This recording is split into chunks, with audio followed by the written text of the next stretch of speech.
So this is interesting. What you're watching here is footage from a graduation ceremony at the University of Michigan's medical school this past Sunday, in which a large number of the students, the graduates, walked out in protest of the featured commencement speaker, Dr. Kristen Collier, who has anti-abortion views, Christian and anti-abortion views, and they were protesting that. And it sounds like roughly 70 of the 170 incoming students walked out. I'm sorry. Okay, so this wasn't a graduation. This was incoming students. And so they walked out in protest of that, which, you know what? So I don't know how you feel about this, probably similarly. They have every right to protest. The University of Michigan is a public school. I graduated from the University of Michigan. My graduation speaker was Barack Obama. Did you walk out, Robby? I did not walk out. I don't know that anyone did anything. The campus loved Obama. I'm sure. It was like a celebrity was visiting. It was a celebrity. But if students had turned their backs or walked out, that would have been their right. They might have been mocked for doing so, or they might have been subject to social stigma. But they have the right to do that. And now I don't know if they were also, as is the case in many of these circumstances, often there's an activist contingent on campus calling for the speaker to be disinvited. It would have been wrong to disinvite the speaker. The university said we do not disinvite speakers, and pointed out that she was not talking about her abortion views. It was kind of one of those, affirmational graduation or commencement or whatever the ceremony was, kind of generic. Be a good student and a good person. Yeah, look, my understanding is there was a petition circulated to try to get a different speaker. It wasn't successful. Collier is someone who, in the grand scheme of American politics, might not seem especially controversial. She was raised secular and says she came to religion later in life. And a recent tweet from May 4th, she said, holding on to a view of feminism where one fights for the rights of all women and girls, especially those who are most vulnerable. I cannot lament the violence directed at my prenatal sisters in the act of abortion done in the name of autonomy. She wrote that in the wake of the draft Dobbs opinion being leaked. Now, she's anti-abortion. If there's a conversation about why the University of Michigan chose this particular person, kind of knowing as a PR position, knowing that this was probably not going to go over well with students who are disproportionately younger and disproportionately pro-choice, that's for the University of Michigan to decide. But it does kind of foreground an interesting conversation that I had recently on my podcast about the extent to which should the left reckon with the reality that there are a lot of people who have these more ambivalent attitudes toward abortion, if not as strong as Kirsten, who is anti-choice, people who might not walk out because they kind of empathize with the idea of having more complicated feelings about making that kind of a decision. Now, I do think that people are rightly frustrated with the idea of a doctor not also emphasizing the idea of bodily autonomy. And so saying done in the name of autonomy seems to undermine the idea of bodily autonomy as a principle itself, which seems odd for a doctor not to kind of balance the... Yeah, bodily autonomy has kind of been undermined somewhat these days. I know you don't like when I bring this up. No, that's fine. I was never pro-mandate, so I bet there was a lot of restrictions on how they were permitted to gather in that space. Sure, but Robby, the argument is that there are obviously degrees of bodily autonomy. If you make me stop at a red light, that is prohibiting my movement and free exercise fully of my bodily autonomy. If I have to go through TSA, that's another level of my bodily autonomy, and masking, blah, blah, blah. But the idea of being forced to carry a child for 9 months to term with all of the attendant physical effects that happen even in the best of birth, from stretch marks to pelvic floor weakening to incontinence to all of the other kind of things, much less what happens if you have an ectopic pregnancy or if the baby is breech or if you lose too much blood in childbirth. This is legitimately a huge undertaking that I would argue is much more significant than having to wear a mask intermittently when you go into a public space. And many people on the broad left, liberals, and many conservatives who supported upholding Roe are frustrated, not that that there might not be some arguments to be made about when life begins and what should society protect and all of that, but that conversation happens in a vacuum without recognizing that there is an actual fully formed human being at stake, and where there's a trade-off being negotiated between those competitive rights. This is why it's a very difficult issue, because it involves a conflict of rights in it. A conflict that can't be that it just occurs.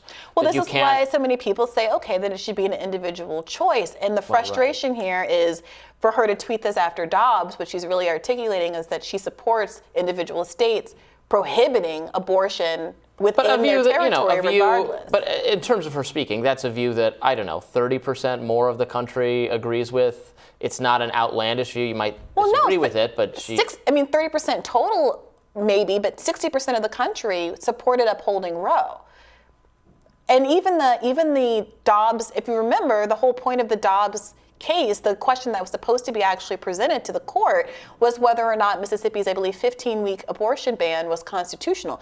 Even the litigants in Dobbs weren't trying to they weren't trying to end Roe on the papers, on the documents. Now, ultimately, the lawyers demanded that the court only take it up to decide up, down, on Roe. It's not a fringe view. I can't imagine why you can't, hear from, and I don't think you're actually arguing that, but to hear from a speaker who holds this view that's not even a particular fringe view, or what if it was a fringe view? Who cares? What does it matter? We have to agree. I mean, no student, there's no way for all the students to agree with everything the speaker thinks. So this just creates who gets the veto. It's just the loudest and most annoyed activist students. Well, let me ask you this. It's a medical school. So I think there are implications here that are different than if it were just, some PhD program or something like that. Because these people, arguably under the Hippocratic Oath, are required to do what's in the best interest of their patients, many of whom are going to be pregnant women who, depending on what state they're placed in, for their residency,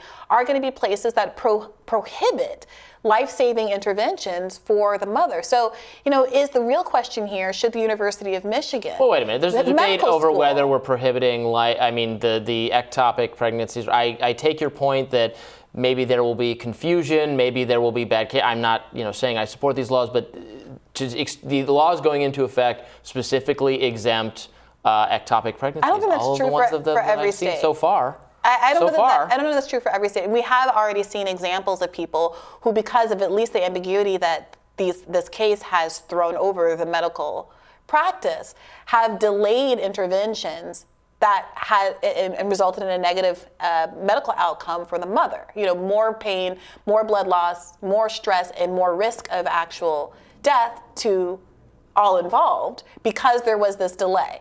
And so, I think there is an interesting question whether or not you should, the best way to raise these complaints is via a walkout, is via some other kind of petition. I don't know. I think there's many ways to express your concern. But I do think that it's more than just kind of like some petulant rebellion or desire to have your administration adhere to your own personal politics, when we are in a position where one of the cases that a lot of pro-abortion advocates have been making is that this is a decision that doctors are best qualified to weigh in on. Should be a decision between a doctor and their patient. And the fact of the state intervening is the fundamental problem. And so to have the doctor speaking to incoming medical students who seems to support the state coming between a doctor, whatever their views. Right. She is a doctor who's saying that she doesn't think this is an ethical practice. I don't know exactly what she thinks. She might think it's akin to murder, so she doesn't perform them. But the question isn't whether she performs them. It's whether or not the University of Michigan is making some kind of statement to their incoming class of medical students by asking a woman who very publicly holds these kind of views.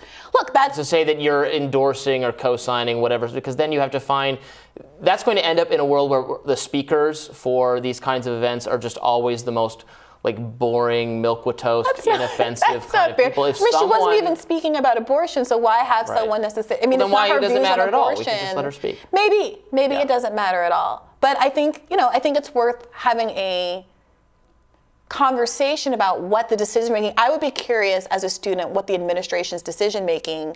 It does this. Barack Obama had already, I'm sure, droned some people by the time he was speaking. Is the University of Michigan endorsing drone warfare by having him speak? I don't think so.